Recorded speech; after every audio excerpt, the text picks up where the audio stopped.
Hello everybody, this is a quick update video on my Sega Aero City arcade cabinet. I picked it up about 6 months ago or more. It was a rusted, dilapidated mess wired for Mahjong. As you can see, I've had it sandblasted and powder coated, all new stickers, cleaned up. Here's the control panel from Alberto1225 over at the Arcade Projects forums. It has Seimitsu buttons and joysticks.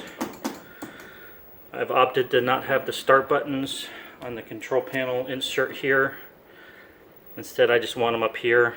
I think it just looks kind of tacky for 4 start buttons to be on one control panel. I also have a 2-player control panel with 2 sticks and 12 buttons total. Some people have asked how to apply this sticker overlay, and it mostly went on good for me. The only problem I had was right here along this edge. It was like a little bubbling up because it just has to fold over so much. And as you can see, because it's, I don't know what kind of material it is, Lexan or something, but if you fold it over too much, it'll start to like distort the graphics right here too. So you got to be careful. I actually had to peel this back up and apply some 2-part epoxy underneath to get it a stronger fit. So I recommend, if you apply this graphic, do so at a steady pace, and when you get to this part here, just have something on hand in case it doesn't stick well when you're folding it under, and then come over right away and I'll attach it to the control panel, because the bolts on the underside will keep it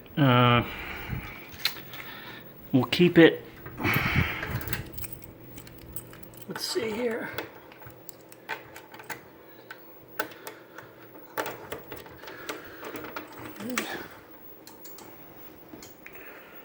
All right.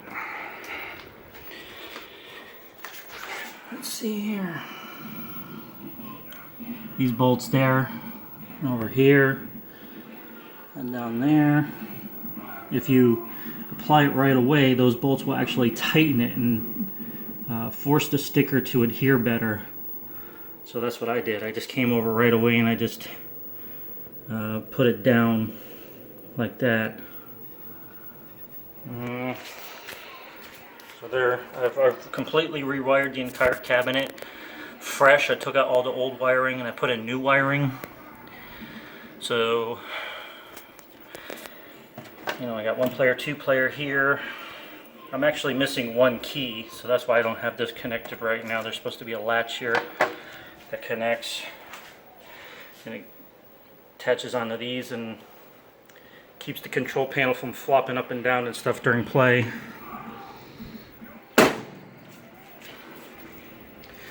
Let's see here. Here's the original mat I cleaned up. It looks okay. It's not glued down, but it holds. The worst part of this was this coin box door. It was very dented and dinged up, as you can see. They had lock bars across here and across here and across here, and put some holes in the doors. You could barely see the weld spots where the guy had to.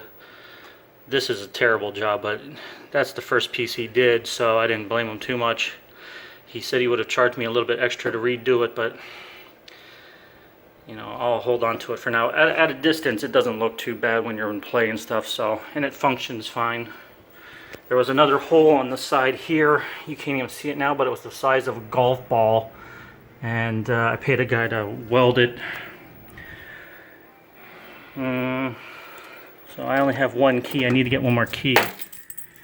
A member on the Arcade Projects forums named Caffeine is sending me the last tang I need, because the rest of these doors actually function and have the tang there.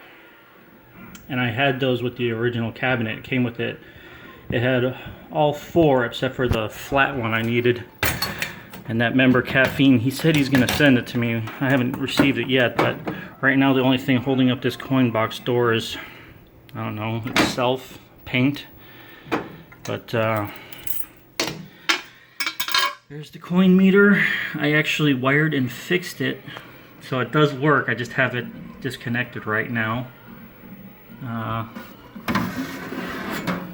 You know, everything's clean in there and works.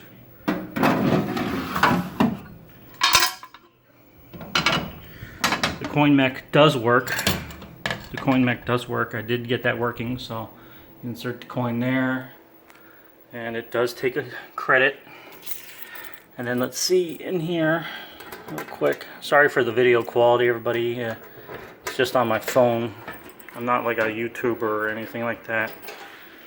So in there I got the Taito F3 multi-cart.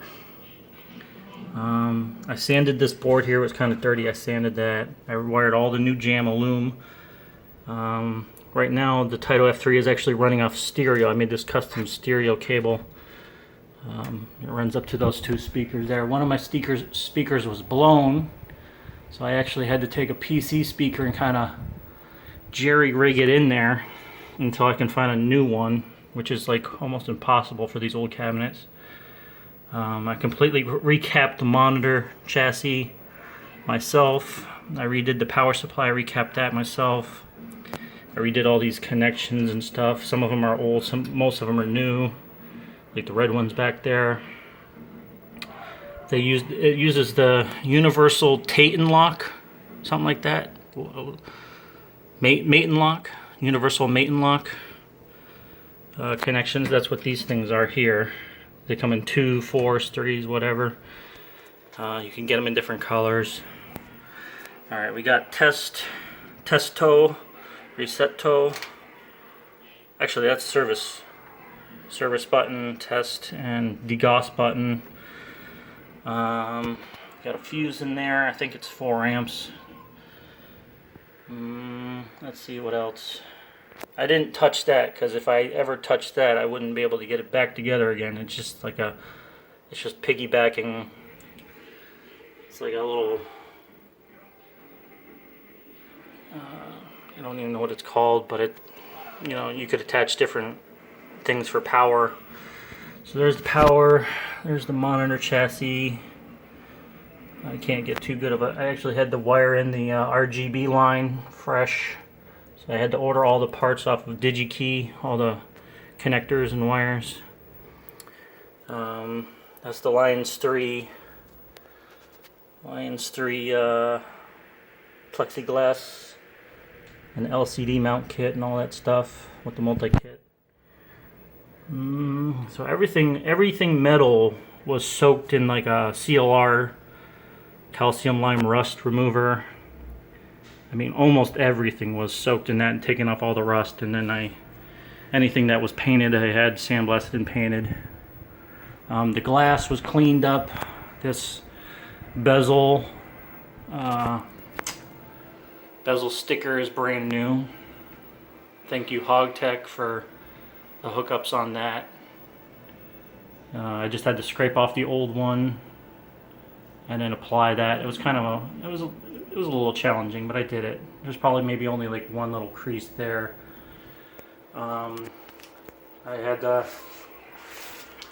it's pretty boring, but I had to find these like little washers here, rubber grommets that go underneath these bolts here. Otherwise the screw would just go through the glass, and if it ever came off or it slammed down, then it would crack the glass, and I didn't want that. So I'll start it up in a second here and just show you the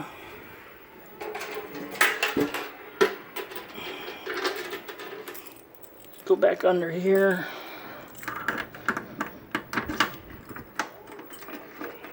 Okay. So this is why I really like these Aero cities. Let's hope I don't drop this. But this whole thing slides up like this. It has like a lock bar there. You can see it like goes in like that. And it holds the whole thing up. That's why you want those rubber grommets. So that it doesn't, like, if you ever think it's up, but it's not, and it comes slamming down, you're gonna have a whole big mess on your hands. Alright, let's see here. I cleaned the monitor. I washed the monitor. I used, what's that stuff called? Simple Green. Simple Green washed it. You know. And this thing is really flimsy, but it's holding in there. I washed that too. It's like a really thin plastic. So you got a little crack in there. I used some electrical tape right there for the cracks. But as long as I don't have to take it out again, it should be okay. Alright. There's some of the wiring I did. I'm really proud of that. The wiring management and everything, the cable ties and strap ties. They're mounted all nice and neat. The monitor does rotate. Will rotate. You just got to take off these 4 bolts here all the way around, and then you flip the monitor so it's tate mode. It's actually not too heavy. You could do it by yourself. I wouldn't recommend it though.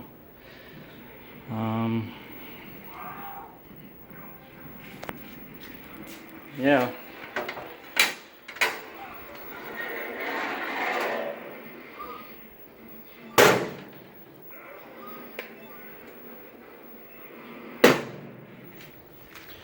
Alright, let's start this baby up and show you what it looks like real quick. That flicks on. There it goes. It's running an American bulb, and the guy at the Home Depot store told me that might be a problem, running a bulb meant for 120 running on 100. I actually am running this off of a step-down transformer, so it's actually getting the proper 100 volts that a Japanese cabinet and the monitor recommends you use.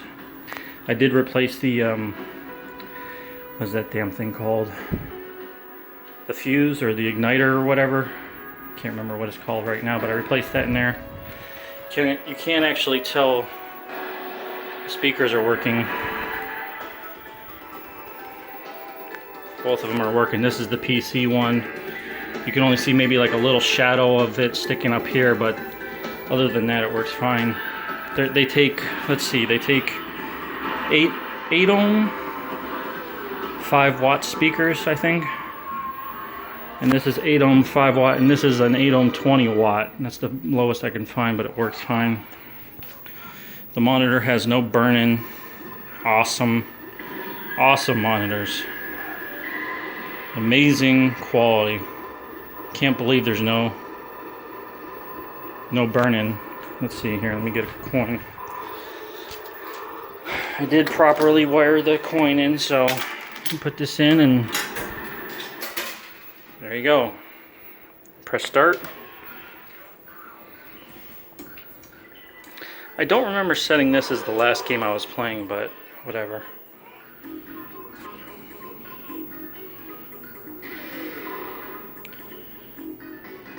I have it set to the lowest volume, but when I first connected it, it was so loud. I think it might have what blown the speaker. So